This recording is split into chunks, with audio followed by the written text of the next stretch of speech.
आणि आताच्या घडीची एक मोठी बातमी, आदिवासी विद्यार्थ्यांच्या आंदोलनावर अखेर तोडगा निघण्याची शक्यता निर्माण झाली आहे। कारण आंदोलक विद्यार्थी आणि मंत्र्यांची बैठक सुरू झाली आहे। 14 दिवसांपासून सुरू असलेल्या आंदोलनावर त्यामुळे तोडगा निघेल अशी शक्यता आहे। नरहरी झिरवाळ सुद्धा या बैठकीला उपस्थित असल्याचं समजतंय। ताजी अपडेट आपण पाहतोय। गेल्या 14 दिवसांपासून पुण्यातल्या मांजरीमध्ये आदिवासी विद्यार्थ्यांनी आंदोलन सुरू केलेलं आहे आणि आता या आंदोलकांच्या भेटीला मंत्री आणि आंदोलकांचं शिष्टमंडळ यांच्या दरम्यान एक बैठक सुरू असल्याचं समजतंय। आपण ही दृश्य पाहतोय। अशोक उईकेंसोबत मंत्री नरहरी झिरवाळ सुद्धा या बैठकीला उपस्थित आहेत। अजिंक्य धायगुडे आपले प्रतिनिधी आपल्याला अपडेट्स देत आहेत। अजिंक्य, कुठे ही बैठक सुरू आहे आणि दुसरं म्हणजे या शिष्टमंडळामध्ये कोणकोणते विद्यार्थी नेते आहेत आणि कोणत्या मुद्द्यांवर आता चर्चा सुरू आहे?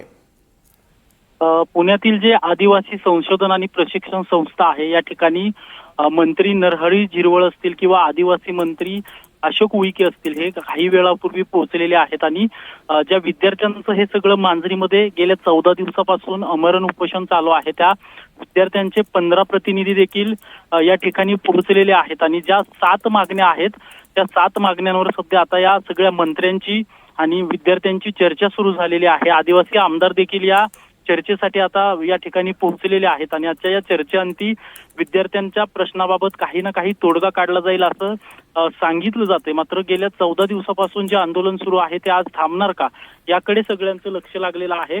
7 वेगवेगळ्या मागण्या आहेत या विद्यार्थ्यांच्या। त्यामध्ये सेंट्रल किचन पद्धत जी आहे ती बंद झाली पाहिजे। ज्या आदिवासी विद्यार्थ्यांचं दुर्दैवी मृत्यू झालेला आहे त्यांच्या नुकसान भरपाईबाबत देखील या विद्यार्थ्यांनी मागणी केलेली आहे। अशा विद्यार्थ्यांसंदर्भातल्या 7 प्रमुख मागण्या आहेत आणि या 7 प्रमुख मागण्या जोपर्यंत मान्य होत नाहीत जोपर्यंत यावर तोडगा निघत नाही आणि या संबंधितलं शासन लेखी जी.आर देत नाही तोपर्यंत हे आंदोलन अशा प्रकारे चालू राहील असं या विद्यार्थ्यांकडून या अगोदरच स्पष्ट करण्यात आलेलं आहे। जे विद्यार्थी गेल्या 14 दिवसांपासून अमरण उपोषण करतायत त्यापैकी काही विद्यार्थ्यांना रुग्णालयात देखील दाखल केलंय, कारण की 14 दिवसापासून अन्नत्याग केल्यामुळे मोठ्या प्रमाणात जे त्यांची तब्येत आहे ती बिघडलेली आहे आणि यामुळे कधीही काही होऊ शकतं अशी परिस्थिती निर्माण झालेली आहे। आता जे 2 मंत्री आदिवासी महत्वाचे मंत्री आहेत ते मंत्री या विद्यार्थ्यांशी चर्चा करण्यासाठी आलेले आहेत।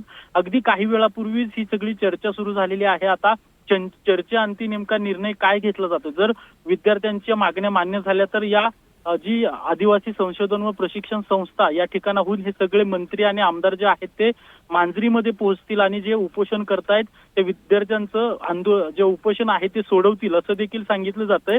आता या बैठकीकडे लक्ष लागलेलं आहे। हे मंत्री जे आहेत ते आदिवासी विद्यार्थ्यांचं समाधान करू शकतायत का आणि जे 14 दिवसांपासून हे अमरण उपोषण सुरू आहे ते थांबतंय का याकडे सध्या सगळ्यांचं लक्ष लागलेलं आहे।